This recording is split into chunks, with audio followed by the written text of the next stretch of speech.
See this LMPC car the day after Petit last year. They invited a bunch of teams along, and Kevin was the first one to step up to the plate and stump a check right in someone's hand. Here he is, the forceful Frenchman. The 1993 24 Hours of Le Mans winner. And he is trying to fly the flag and push the car for his team owner and teammate Scott Tucker at the moment. Gunnar Jeanette boasts a 4-point advantage for the positions they run at the moment. Gunnar leads, or Gunnar's car leads, and Scott Tucker's cars are running second and third. Boucher behind the wheel of the second place car, the number 95. Actually, that's, yes, 55, should I say, and Scott Tucker behind the wheel of the 95 right now. So he's got 2 shots at it, and that's really a great advantage to have in this championship chase. We gave you a full rundown through the top 10 a little earlier. You haven't missed a thing. You haven't missed anything up front. Anthony Davidson in his Works Peugeot still leads, and he's inside here on one of the level 5. That's the 55, and he does get by very effectively. No problems there. Well, that's the LMPC leader, Mark Wilkins, who's jumped aboard one of Scott Tucker's machine. His third outing with the level 5 team, and he's had 2 wins so far, so the perfect record, winning at Sebring and also at Mazda Raceway Laguna Seca, now in his 3rd stint with his team this year. Isn't that a good run for the young Canadian? Second in LMPC. That LMPC championship at this stage is looking good for Scott Tucker, isn't it? It really is, because he's been in both of those cars today. We need to check to see if he's done his minimum 50 laps to score points in either one of those cars. And now we go on board with the 55 car, Mark Wilkins. He's been running some really good consistent laps in the 117, 118 range. That is really good stuff. Stretching out a little bit on the sister car, the 95 right now, but I'm sure they're awkward. And then problems in the LMP Championship, LMP Challenge Championship, I should say. Gunnar Jeanette, who came into the weekend tied with Scott Tucker, was having a great run. Steering rack issues. That car had to go behind the wall. Anytime you've got to get into the steering here right now, but there's problems with the 55. Oh, Mark Wilkins behind the wheel has had impact with something. Rear wing is torn up. This is one of Scott Tucker's championship possibilities having drama. Looks like the front was traffic involved. Full course caution with this one. Now it says Mark Wilkins on timing and scoring, but it certainly looks like Scott Tucker's black helmet. Or maybe they'd made a pit stop. No. Check here. I mean, Tucker has the solid black helmet, yeah, but that I think that's a different one. It's not Tucker, I believe. That might be, yeah, it is. Wow. Wow. Ooh. Happened all of a sudden, and it didn't sound like rear tires. Almost looked like something broke when he got to the brake, because I mean it just snapped, spun, Calvin. That wasn't rear lockup, I don't think. Didn't sound like rear lockup. You didn't see anything that sounded like that, but at any rate, it brings out another full course caution problem for the level 5 55 entry. It looks like Mark Wilkins behind the wheel right now. That's why Scott Tucker always brings 2 bullets for the gun. Right now, in just about 15 to 20 minutes, the sun will be down, and then visibility is going to be very difficult as you look at right on board the 95, the level 5 entry. Looks like Marco Werner's Marco Werner, that is. 3-time Le Mans winner, so much success, and this really is a testimony to what Scott Tucker has done this year. He has just thrown everything but the kitchen sink at trying to win this championship. He's got 2 former Le Mans winners on his driving squad this weekend, 2 excellent drivers in Mark Wilkins and Bert Frizzell to assist, so he's really loaded the bear up. And before Andy Wallace moved over to help Paul Gentilozzi with his team, that was another Le Mans winner that Scott Tucker had. You mentioned Mark Wilkins. He is back behind the wheel of the number 55 car. They did do the repair work on that. We reported earlier that Mark said, it felt like I put my foot all the way down. I had no brakes. It felt like I lost all the brakes. That is correct. They believe they had a brake line failure, which caused the rotor to explode, but the crew worked hard and got him back out, so they still have those 2 bullets in the gun. And I did get confirmation Scott Tucker has done at least 50 laps in both of the cars, so he can score points in both of them. Well, that 55 car is still shown in 3rd spot, so they're still ahead of the 99 car, so that's great news for Scott Tucker. Potentially get another podium finish with that car as well if they continue to run. Multiple problems. You ride with Marco Werner aboard the level 5 LMPC prototype. He will have been told from the team. They've seen our images from the outside view. Now what I'm seeing right here is nothing on the dash indicating a problem. He has no idea.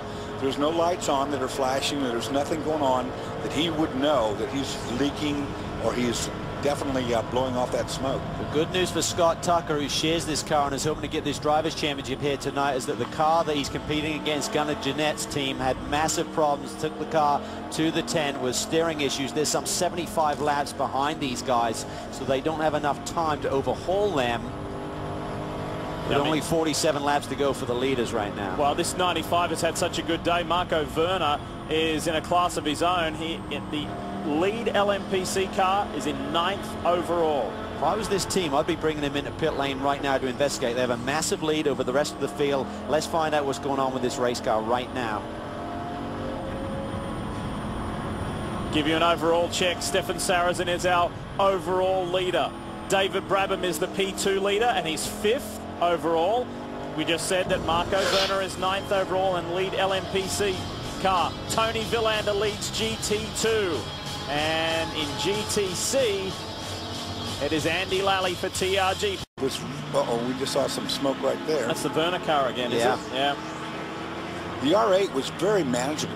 Nice. So obviously that problem for the level 5 Marco Werner car, Chris, it's obviously not, well, at the moment, it doesn't seem too dramatic or too drastic. Yeah, I heard you guys talking about it a little while ago, so I went down and checked in with the level 5 guys, and they just said they think on one of the last stops that they added a little bit too much oil to the car. In a long event like this, these cars do burn up quite a bit of oil, so on stops we not only do tires and fuel, but we're going to add some oil to the car. And Jeff Brown just said we just probably added a little bit too much oil. Other than that, the car's running perfect, and Marco says that there's absolutely nothing wrong. Well, that's good news for Scott Tucker and this whole team. They've done a tremendous job this year to really each weekend turn out 2 cars, work the strategy. Sometimes it's been tricky with the drive time allowance for Scott Tucker to bounce between the 2 cars and suffice all of the rules and regulations, and they have managed that superbly. So congratulations to David Stone and the whole Level 5 organization. And if winning his second T1 championship at the runoffs, second consecutive championship, wasn't enough, if winning the inaugural LMPC championship's not enough, he rubbed it in and elbowed me the other day and said, guess what? I've just taken delivery of my brand new Ferrari 599. That is a beautiful car. Been a big week for Scott Tucker if they can pull it off here tonight. You mentioned he won his second national championship at Road America at the runoffs last week. You were there, Dorsey. Big event as normal. Yeah, it was a very big event. Unfortunately for that particular race, there was a huge wreck at the beginning, right at the start, and Scott did a good job. He wasn't in it, and everybody else was. Well, he dominated, started from the pole and had fastest lap that weekend, so great job there as he continues to impress this year in terms of learning the craft. He's not afraid to hire the best in the business, guys like Marco Werner, to learn the trade from. For those of you joining us late, David Brabham and Simon Pagenaud have wrapped up. Highcroft has wrapped up the prototype championship for consecutive years, so quite the achievement there for David Brabham and his new teammate for this year, Simon Pagenaud. In LMPC, it's looking good championship-wise, as we've just said, for Scott Tucker. In GT2, the fight is still on. And Tony Villander, Ollie Gavin, Dominic Farnbacher, 1, 2, 3. Then Olivier Beretta in the second Corvette is 4th. Then 5th is Dirk Werner for the first BMW Rahal Letterman machine, and Pat Long for the Flying Lizards is 6th. That GT2 scrap today has been remarkable, as was predicted to be. Let's take a look at LMPC results, and we know at the top, the 95. Cal, this was a class where kind of, well, can't say no one wanted to win it because the 95 boys did, but there was a high attrition rate. There really was. A lot of teams had problems. We saw the 55 car, the sister car lead until some kind of brake failure in the middle of the race, but what a great performance by that team all season long, and Scott Tucker has to be very happy, Justin. I'd say happy. He's got his dream team here, Bert Frizzell and Marco Werner. I mean, you couldn't have had a better race all around, or a better year. I mean, you put together this super team, and it really paid off. Yeah, you know, the team, everybody came together this year. It was, you know, it was just fantastic. You know, we had our ups and downs, but in the end, it all came together. And, of course, winning a race like Petit Le Mans, you've won a lot of races over the last few years in the various categories. It really has to be right up there on the top of the podium. Yeah, you know, this and, you know, the win at Sebring and our podium at the Daytona. But, yeah, this is probably the biggest race we've ever raced at. And to win the championship all in the same day, just incredible. And, of course, big congratulations to your teammates as well. I'm sure big things to come for this team. And because you can't just play it conservative. Reese tonight made that splash, didn't put enough fuel in the car. I think they played it too tight. They had about a 10-second lead, but these are the risks that the teams are now having to play to get that win.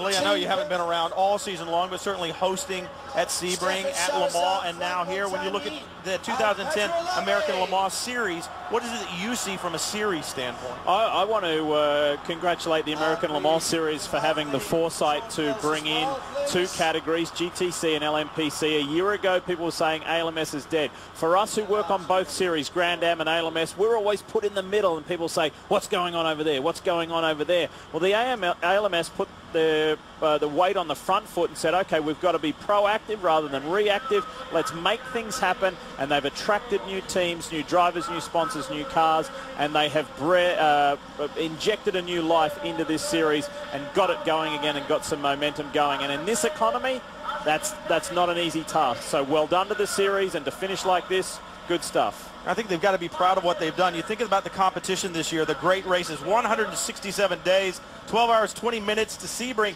And if it's another season like this one,